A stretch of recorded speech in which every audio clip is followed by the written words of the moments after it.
নমস্কার বন্ধুরা, পিয়শ্রী ব্লগে নতুন একটি ভিডিওর সঙ্গে আপনাদেরকে অনেক স্বাগত জানিয়ে ব্লগটি শুরু করছি। কেমন আছেন আপনারা?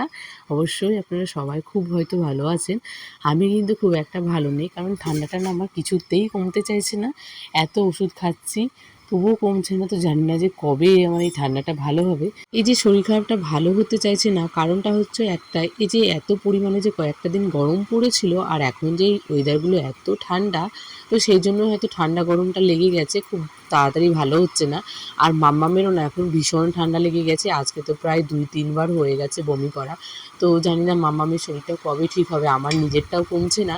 আমি দেখেছি যখনই আমার ঠান্ডাটা একটু বেড়ে যায়, মানে ঠান্ডা কেন, যে কোনো শরীর খারাপ যখন আমার হয় তখন তার সাথে কিন্তু মাম্মামেরও শরীরটা খারাপ হয়ে যায়। কেন এটা আমি বুঝতে পারি না, তো সবসময় কিন্তু আমার সাথে এইটাই হয়। এখানে এসে যেহেতু কোনো কাজ করা হয় না, তাই কিন্তু তোমাদের সঙ্গে কোনো কাজের ভিডিওগুলো শেয়ার করতে পারি না।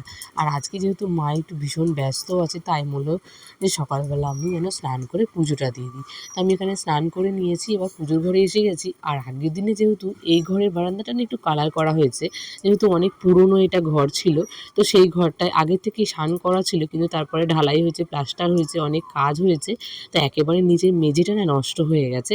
তাই আবার সেটাকে নতুন করে কালার করা হয়েছে। তো সেই জন্য সব ওই ঘরের জিনিসগুলো সব এই ঘরে নিয়ে আসা হয়েছিল। তার সঙ্গে ওটা যেহেতু দোকান ঘর, তো দোকান ঘরে যে ঠাকুর ছিল, মানে গণেশ লক্ষ্মী ঠাকুর ঘরের থেকে এনে আবার দোকান ঘরে রেখে দিলাম। তারপরে আমি ঘরের পুজোটা এবার দিয়ে নিচ্ছি। আগে যখন মা কোনো কাজ করতে বলতো, তখন কিন্তু মাকে সোজা একটা কথাই বলে দিতাম, তুমি পারলে করো, নাহলে করতে হবে না। আর এখন মা যখন বলে কাজগুলো করার কথা, তখন কিন্তু মায়ের কষ্টগুলো এখন বুঝতে পারি, কারণ বাড়িতে তো একা হাতে সব কাজগুলো করি। তাই এখন একটু মায়ের কষ্টগুলো বুঝতে পারি। তাই মা যখন বলে না, এখন আর ওই আগের মতো না বলতে পারি না। তবুও অনেক সময় বলি, তুমি নিজেরটা নিজে করে নাও।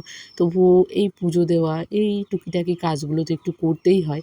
আর তাও একটু মায়ের তো অনেকটা হেল্প হয়। কাজটা হয়তো মা বলেছে করার কথা, সেটাই কিন্তু একটু আমার করার ইচ্ছে নেই, মনও নেই। তাও কিন্তু বলতে পারি না মাকে আগের মতো যে না মা, এখন আমি করব না কিংবা পারবো না।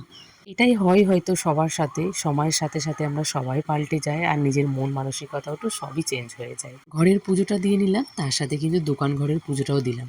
তাহলে মায়ের অনেকটা কাজও কমে গেল, আর মাকে একটু হেল্প করা হলো, এইটুকু। তো এখন পুজো হয়ে গেছে, এখন দুটো ভাত খেয়ে নেবো, কারণ এখন 12টা বেজে গেছে না, প্রচণ্ড খিদে পেয়ে গেছে। সকাল থেকে এই এটা ওটা করতে করতে দিন চলে যায়, কিছু তো করিই না, এখানে বসবো একবার, ওইখানে বসবো, বসতে বসতে 12টা বেজে যায়। স্নান করে এসে পুজোটা দিলাম, এখন ভাত খেয়ে নেবো। সকালে ঘুম থেকে উঠেই কিন্তু চা খেয়ে চলে গেছিলো বাজারে। তারপর বাজার থেকে মাটন নিয়ে এসে মাটনটা একেবারে এনে কিন্তু ধুয়ে নিচ্ছে, যেহেতু মাটনটা একটু ম্যারিনেট করে রাখবে, তাই কিন্তু সবার আগে মাটনটাকেই ধুয়েছে। তারপরে এখানে ম্যারিনেট করতে বসিয়ে রেখে দিয়েছে। আর ওখানে বিরিয়ানি হবে বলে বেরেস্তাটাও ভাজছে। তার সঙ্গে এখানে চালটা যে ছিল, চালটাও কিন্তু অনেকক্ষণ আগে ভিজিয়ে রাখা হয়েছে, তাহলে কিন্তু একটু জল ফুটলেই রান্নাটা ব্যাস হয়ে যাবে। তো এখানে মাটনটার এত ভালো গন্ধ বেরিয়েছিল, কষা আর বিরিয়ানি আজকের সব থেকে মনে ভালো হয়েছিল অন্য দিনের তুলনায়। আজকেরটা খুব ভালো হয়েছিল, যেহেতু ও একটা ওই 4-5 রকমের কী কী মশলা দিয়ে মশলা বানিয়েছিল। আমি খুব একটা রান্নার দিকে আজকে ছিলাম না, ওই একা হাতে সবই ওই করেছে। কিন্তু আর মশলাটা করার সময় মায়ের কিন্তু অনেক বড় একটা ক্ষতি হয়ে যাচ্ছে। মা যখন মিক্সিটা চালাতে গেছে, তখন কিন্তু বোর্ডেতে সুইচ দেওয়াই ছিল, তার সাথে যে মিক্সিটাতে রেগুলেটর যেটা থাকে, তো সেটা আগের থেকে হয়তো ঘোরানোই ছিল, মা সেটা খেয়াল করে দেখেনি। তো সেটাই যখন মিক্সিটা বসিয়েছে, তখনই কিন্তু একদম শুরু হয়ে গেছে মিক্সিটা চালানো। তখনই মায়ের গায়ে সব মশলা এসে ছিটকে পড়েছে। আর যেহেতু ওর মধ্যে লঙ্কা দেওয়া ছিল, সেই জন্য মায়ের চোখে মুখে এসে পড়েছে। তো অনেক বড়ই ক্ষতি হয়ে যাচ্ছিল, যেহেতু ওখানে ছিল বলেই কিন্তু আজকে বাঁচা হয়েছে। যদি ও না থাকতো, তাহলে যে আজকে কত বড় দুর্ঘটনা হয়ে যেত সেটা বলার বাইরে। মানে আমি তো ভাবতেও পারছি না কী হয়ে যাচ্ছিল।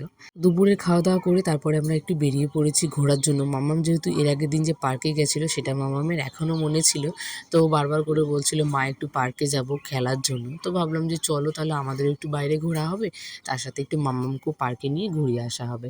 তো সেই জন্য আমরা 4জন মিলে বেরিয়ে পড়েছি। আর যেহেতু এটা চিলড্রেন পার্ক ছিল, তার মধ্যে কিন্তু এই যে এইসবগুলো ছিল, আমার তো ভীষণ ভয় লাগছিল। আজকে আমি ফার্স্ট টাইম ট্রাই করলাম, আর এত ভয় লাগছিল আমার। তো যাই হোক, সব মিলিয়ে কিন্তু ভীষণ একটা এক্সাইটেড ভাব ছিল। আর তারপরে ওইখান থেকে বেরিয়ে আমরা চলে এসেছি একটা ক্যাফেতে চা খেতে। চা খেতে গিয়েই মনে হলো যে অন্য জায়গায় একটা চা খেয়েছিলাম, তো সেই জায়গার চাটা ভালো ছিল। তো এখানে চাটা খেয়ে আমার মনে হয় মুডটা নষ্ট করায় নাই ভালো। তো সেজন্য এখানে আমরা চা খেলাম না, এখানে আমরা একটু এগরোল অর্ডার করেছিলাম। তো এগরোলটা ভালো ছিল, বাট মানে ওই সস কাসুন্দি এসবগুলো মনে হচ্ছে না দিয়ে এগরোলটা বানিয়েছিল, তবুও ভালো লাগছিল খেতে। বাড়িতে এসে খাওয়া দাওয়া করে তারপর ঘুমিয়ে গেছিলাম। তো আজকের ভিডিওটা আমি এখান থেকেই শেষ করছি। ভিডিওটা তোমাদের কেমন লেগেছে অবশ্যই তোমরা কমেন্টে জানিও।